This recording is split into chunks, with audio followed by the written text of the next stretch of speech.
బంధువుల్లో ఉన్న అమ్మాయి లేదా అబ్బాయి వివాహం చేసుకోవాలనుకుంటున్నారా? చేసుకోవాలని అనుకుంటున్నా జరగట్లేదా? అలాగే మేనరికంలో పెళ్లి చేసుకోబోతున్నారా? అయితే ఈ వీడియో మీకోసమే. Hello guys, welcome to vision 360.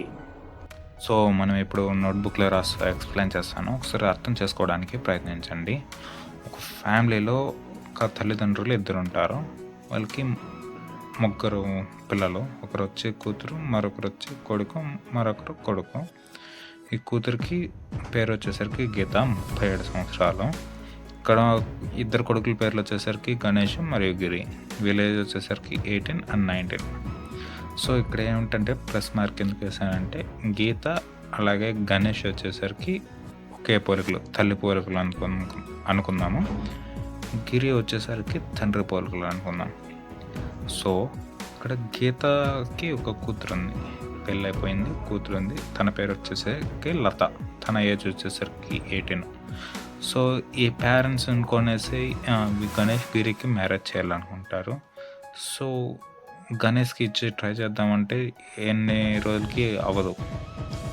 దానికి కారణం ఏందనేది నేను ఇప్పుడు చెప్తాను. ఎందుకంటే లత గీత ఒకే పోలుగులు, గీత గణేష్ ఒకే పోలుగులు, అర్థమైందా? ఇప్పుడు ఈ గణేష్ గీత పెళ్లి చేసుకున్నారంటే ఒకే పరిలో ఉండడం వల్ల చాలాసార్లు మ్యారేజ్ చేసుకోవడానికి అనుకూలించదు.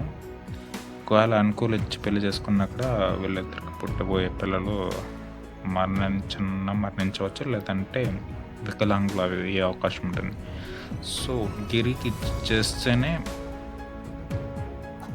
అది సక్సెస్ అవుతుంది. హీరోలను ఉద్దేశించి ఒకసారి మీకు ఎక్స్ప్లెయిన్ చేస్తాను, వినండి. ఇప్పుడు వచ్చేసరికి చిరంజీవి గారు ఉన్నారు, అలాగే వాళ్ళ చెల్లెలు వచ్చేసరికి దుర్గా గారు ఉన్నారు. సినిమా మెగాస్టార్ హీరో చిరంజీవి గారు, అలాగే దుర్గా గారు ఉన్నారు. వీళ్ళిద్దరూ ఒకరికొకరు ఒకే పోలికలు అన్నమాట. ఓకే, అలాగే మరొకరు తీసుకుందాము, అంటే అందరూ కొంతమందినే. పవన్ కళ్యాణ్ గారు,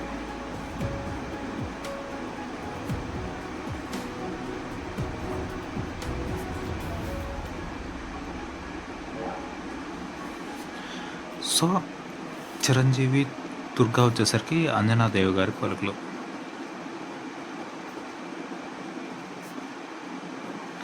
పవన్ కళ్యాణ్ గారు వచ్చేసరికి తన తండ్రి పోలికలు. సారీ, ఆయన పేరు నాకు తెలియదు, నేను రాయట్లేదు. తన తండ్రి పోలికలు. సో ఇక్కడ దుర్గా గారికి నేను వైష్ణవ్ తేజ్ గురించి కూడా చెప్తాను. సాయి ధరమ్ తేజ్,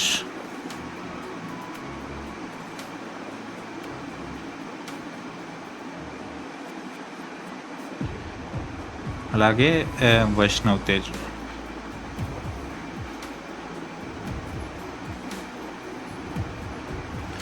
ఇద్దరు కొడుకులు ఉంటారు.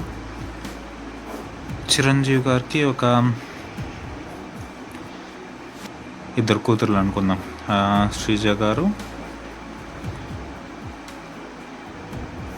మరొక కూతురు సుష్మిత గారు. సో అంటే రామ్ చరణ్ గురించి ఇక్కడ మనకు అనవసరము. ఇప్పుడు పవన్ కళ్యాణ్ గారికి వచ్చేసరికి ఆద్య గారు ఉన్నారు. ఓకే, ఇక్కడ మీకు పోలికలు అనేది చాలా చాలా చాలా ఇంపార్టెంట్. ఒక మేనరికం పెళ్ళిళ్ళలో చేసుకోవాలంటే చాలా అంటే చాలా అవసరం పడుతుంది. ఓకేనా? ఇప్పుడు బాగా గమనించండి. చిరంజీవి గారి పోలికలతో ఇక్కడ సుష్మిత గారు ఉన్నారు. ఓకే, అలాగే దుర్గా గారు పోలికలతో సాయి ధరమ్ తేజ్ గారు ఉన్నారు. చిరంజీవి గారు దుర్గా ఒకే పోలికలు, దుర్గా గారి పోలికలతో సాయి ధరమ్ తేజ్ అలాగే ఉన్నారు. సో ఒకే పోలికలతో ఉండే వాళ్ళకైతే మ్యాచ్ అయితే ఫిక్స్ కాదు. మెగాస్టార్ చిరంజీవి గారు, దుర్గా గారు ఉన్నారు కాబట్టి వీళ్ళ పోలికలతో ఎవరైనా వరుస వస్తే అది మ్యాచ్ అనేది ఫిక్స్ కాదు. ఓకే, మరొకటి వచ్చేసరికి ఇప్పుడు చిరంజీవి గారి కూతురు ఇప్పుడు దుర్గా గారి కొడుకు అయినటువంటి సాయిధరమ్ తేజ్ వచ్చేసరికి పవన్ కళ్యాణ్ వచ్చేసరికి ఆపోజిట్ అవుతాడు. ఎందుకంటే ఈయన తండ్రి పోలిక. సో తండ్రి పోలికలతో ఆద్య అనే అమ్మాయి పుట్టింది. ఓకేనా, ఆద్య అమ్మాయికి అనేది సెట్ అవుతుంది. ఓకే, ఇప్పుడు వైష్ణవ్ తేజ్ అనే అతను వచ్చేసరికి నాకు తెలిసి తన తండ్రి పోలికలు, ఆయన పేరు నాకు తెలియదు, క్షమించండి. అంటే చిరంజీవి గారి పోలికలు అయితే కొంచెం నాకైతే ఎక్కడ తెలియట్లేదు. వైష్ణవ్ తేజ్కి, సాయిధరమ్ తేజ్కి అయితే నాకు బాగా తెలుస్తుంది. సో పవన్ కళ్యాణ్ గారు వైష్ణవ్ తేజ్ ఒకే పోలికల కిందకి వస్తారు. ఎందుకంటే దుర్గా గారికి పవన్ కళ్యాణ్కి ఆపోజిట్.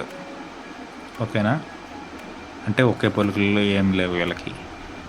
దుర్గా గారికి వైష్ణవ్ తేజ్ గారికి ఒకే పోలికలు అనేది లేవు. తన తండ్రి గారి పోలికలతో ఉన్నారు కాబట్టి, ఒకే పోలికలతో లేరు కాబట్టి వీళ్ళిద్దరికి మ్యాచింగ్ అవుతుంది. ఇక్కడ మనం చెప్పాం కదా, మ్యాచింగ్ అయితే ఇక్కడ మ్యారేజ్కి అనేది అనుకూలించదు. సో ఇప్పుడు పవన్ కళ్యాణ్ గారికి ఆద్య అనే అమ్మాయి ఒకే పోలికలతో పుట్టడం వల్ల వైష్ణవ్ తేజ్ గారికి అనేది మ్యాచ్ అనేది ఫిక్స్ కాదు. ఇక్కడ సెట్ అయ్యేదంతా వచ్చేసరికి సాయిధరమ్ తేజ్ గారికి. ఓకేనా, ఇక్కడ వచ్చేసరికి మళ్ళీ సాయిధరమ్ తేజ్ తీసుకున్నట్టయితే ఇక్కడ ఏం పెళ్లి చేసుకునేకి అయ్యలేదు. సుష్మిత గారిని సాయిధరమ్ తేజ్ పెళ్లి చేసుకునేదానికి అయ్యలేదు. ఎందుకంటే చిరంజీవి గారి పోలికలతో సుష్మిత ఉంది, సాయిధరమ్ తేజ్ చిరంజీవి ఇద్దరు ఒకే పోలికలతో ఉంటారు. పోలికలు అనేది చాలా చాలా ఇంపార్టెంట్ అన్నమాట. ఎందుకంటే మనకి పెళ్ళైన తర్వాత పుట్టబోయే పిల్లలు వికలాంగులు అయ్యే అవకాశానికి ఇది పోలికలు అనేది చాలా ఇంపార్టెంట్. వికలాంగులను అవుతారు, లేదంటే మొదటి బిడ్డ అన్నది చనిపోయే అవకాశం ఉంటుంది. సో ఒకే పోలికలతో ఉన్న వాళ్ళని ఎప్పటికీ పెళ్ళి అంటే మ్యారేజ్ అనేది చేయకూడదు. ఇప్పుడు శ్రీజ గారికి ఎవరు సెట్ అవుతారంటే, శ్రీజ గారు కూడా మళ్ళీ ఇక్కడ వైష్ణవ్ తేజ్ గారికి సెట్ కారు. సాయిధరమ్ తేజ్ గారికి అయితే శ్రీజ సెట్ అవుతుంది. ఓకేనా, వైష్ణవ్ తేజ్ గారికి అయితే ఒకవేళ పెళ్లి చేసుకుంటే సుష్మిత గారు అనేది సెట్ అవుతుంది. మీకు ఒకసారి అర్థమైంటే జస్ట్ లైక్ అండ్ కామెంట్ చేయండి చాలు.